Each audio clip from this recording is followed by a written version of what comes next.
Okay, Assalamualaikum dan hai semua. Okay, untuk hari ini kita akan sambung tajuk yang baru, iaitu tajuk wang.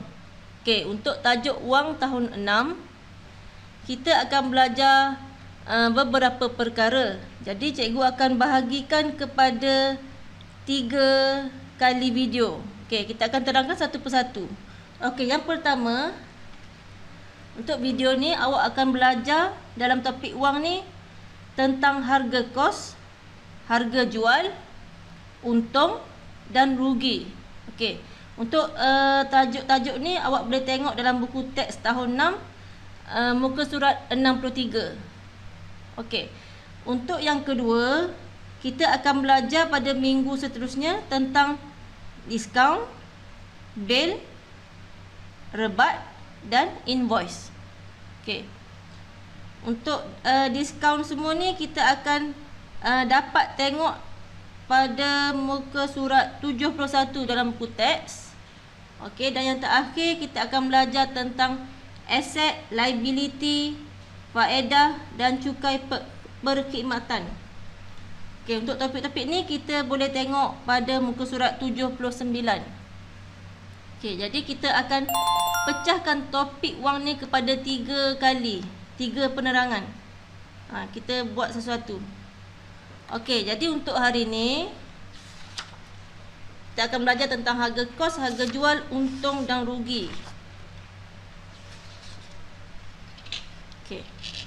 Cikgu akan bagi satu contoh supaya awak senang faham dan senang nak bezakan antara harga kos, harga jual, untung dan rugi.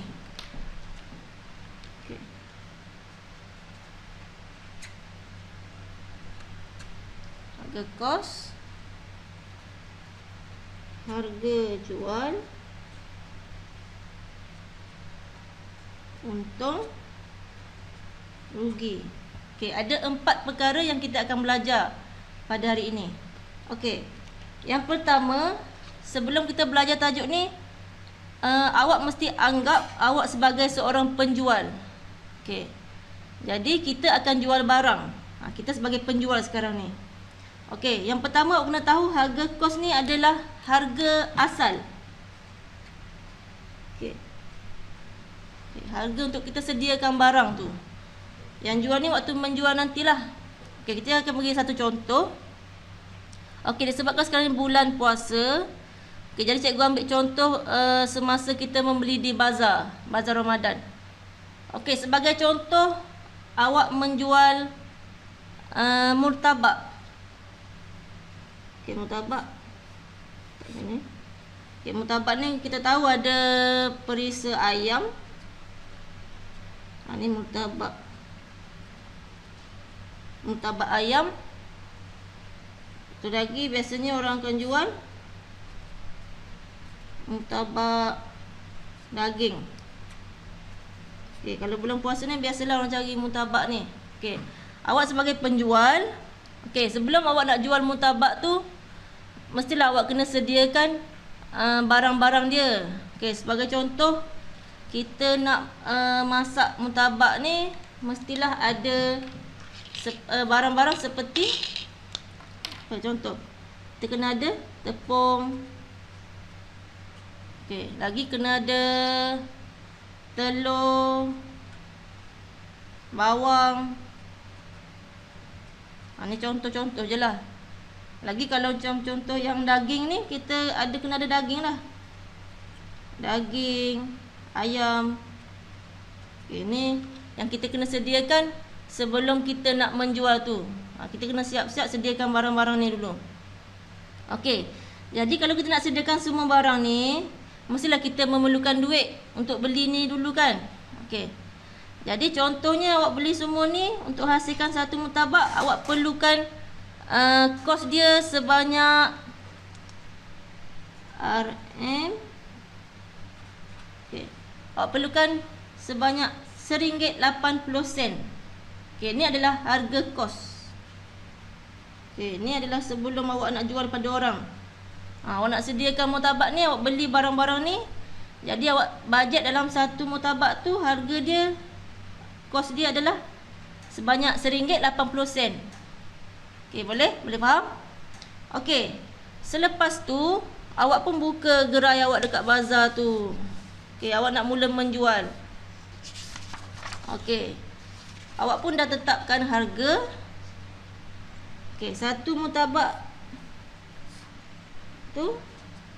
Okey, sama ada ayam ke daging. Awak selaraskan harga dia. Contohnya awak nak jual dia dengan harga,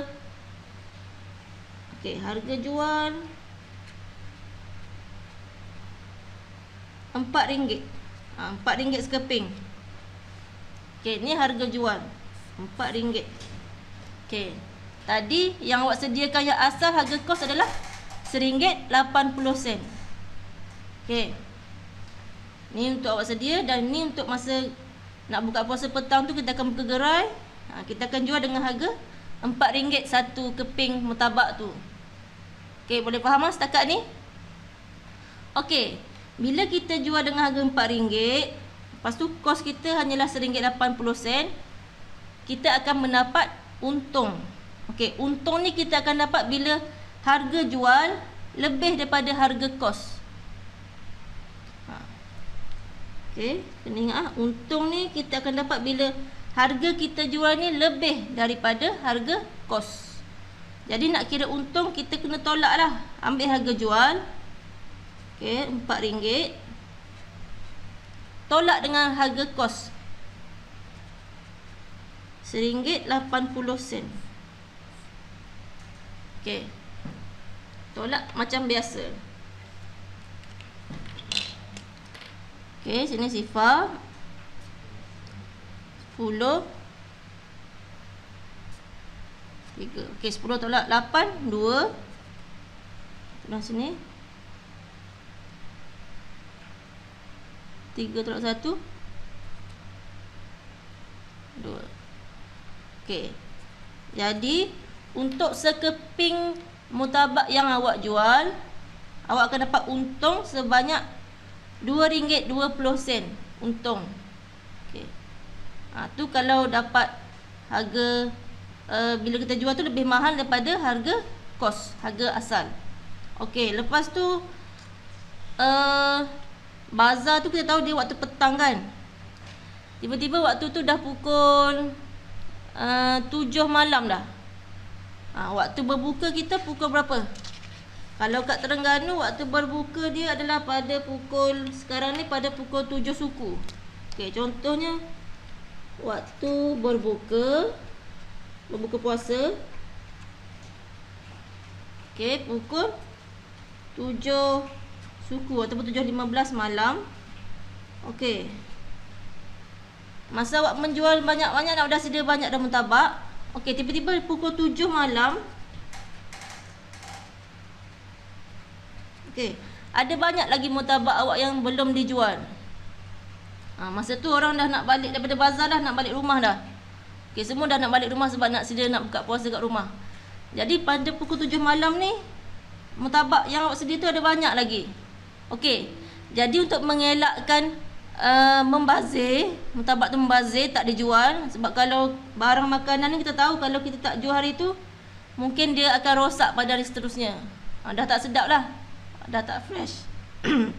Jadi untuk elakkan daripada membazir, lepas tu tak habis jual sebab dah pukul 7 ni. Okey, dah lewat dah, barang ada banyak lagi. Jadi awak pun terpaksa jual dia dengan harga yang lebih murah. Okey. Contohnya sepatutnya tadi awak jual dia RM4. Tapi oleh kerana sekarang dah pukul 7 malam, dah hampir tutup bazar dah. Okey, untuk elakkan membazir murtabak tu, awak pun jual dia, harga jual awak turunkan harga dia jadi sebagai contoh awak jual RM1 je. RM1 je sekeping. Sepatutnya masa pukul 3-4 petang tadi awak jual RM4 sekeping. Okey, bila awak jual RM4 sekeping, awak akan dapat untung RM2.20. Okey, boleh? Ni yang tadi. Okey, situasi sekarang ni dah pukul 7 malam. Lepas tu murtabak dah banyak, tak habis lagi. Okey, jadi awak jual dengan harga murah supaya cepat habis dan tak membazir. Awak jual RM1 je sekeping.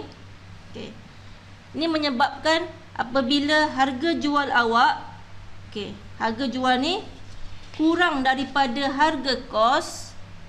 Okey, bila harga yang awak jual ni sikit lagi daripada harga kos ataupun harga asal tu, ataupun dengan kata lain, harga kos, harga awak nak sediakan barang ni mahal lagi daripada harga awak jual ni, awak jual dengan harga rugi, awak akan dapat rugilah. Okey, jadi kita nak tahu rugi, kita akan ambil harga kos dia, iaitu RM1.80, tolak dengan harga jual yang pukul 7 malam tu, yang nak sekadar nak habiskan martabak tu. Okey, awak tolak dia. Okey, bila awak tolak, awak akan dapat 80 sen. Okey, 80 sen ni adalah apa? Okey, 80 sen ni adalah kerugian awak. Sebab apa rugi? Okey, kita rugi kerana kita sedia barang, bahan-bahan semua ni harga dia RM1.80. Tapi kita jual martabak tu harga RM1 je. Harga nak sedia barang ni mahal lagi daripada harga nak jual. Jadi itulah berlakunya rugi. Okey, jadi pada pukul 7 malam tu awak jual dengan harga rugi. Awak dapat tak dapat untung, memang dah tak dapat untung. Lepas tu awak siap rugi lagi. Rugi 80 sen. Okey, tapi tak apalah sebab ni kan bulan Ramadan, jadi kira macam sedekah lah, sambil-sambil. Tapi itulah, daripada sini awak boleh tengok maksud harga kos, iaitu harga yang asal untuk sediakan barang tu semua. Okey, lepas tu awak boleh tahu tentang harga jual. Okey, harga jual yang normal ni sepatutnya RM4. Okey, maksudnya harga jual mestilah orang nak untung. Harga jual akan jadi lebih banyak daripada harga kos. Sebab kita nak untung kan, nak menjual mesti dah nak untung. Okey, jadi ni mungkin dalam pukul 3-4 petang, masih ramai orang masa tu. Okey, jadi dapat untung RM2.20. Lepas tu tiba-tiba pukul 7 malam banyak lagi martabak tak habis. Okey, bila banyak tak habis, kita pun sekadar nak habiskan martabak, kita jual murah je, jual RM1 je. Okey, jadi kita pun dapat rugilah 80 sen.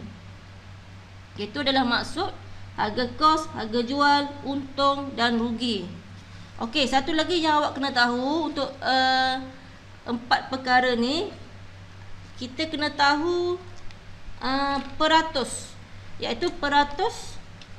Dia ada 2 jenis, peratus untung. Okey, ni cara nak kira peratus untung. Dan satu lagi ada tentang peratus rugi. Okey, yang pertama sama macam tajuk peratus sebelum ni. Kalau kita nak kira peratus, awak kena tahu kita mestilah darab 100% kan. Okey, mesti ada tulis benda ni. Yang pertama kena darab 100%. Okey, jadi untuk kira peratus untung dan peratus rugi, okey, untuk peratus untung, nilai yang perlu kita ambil adalah untung per dengan harga kos. Okey, maksudnya per dengan harga yang asal tu. Okey, untung per harga kos darab 100%. Jadi itu adalah peratus, cara nak kira peratus untung. Okey, jadi untuk kira peratus rugi pula, kita kira berapa kerugian per dengan harga kos juga, harga asal, darab dengan 100% sebab dia nak peratus. Okay, itu saja yang kena tahu untuk perkara berkaitan dengan harga kos, harga jual, untung dan rugi. Okay, awak kena anggap awak sebagai penjual. Okay, harap semua boleh faham untuk yang pertama ni. Untuk yang seterusnya kita akan tengok maksud diskaun, bil, rebat dan invoice. Okey, yang tu kita akan belajar pada minggu hadapan. Okey, sekian, terima kasih.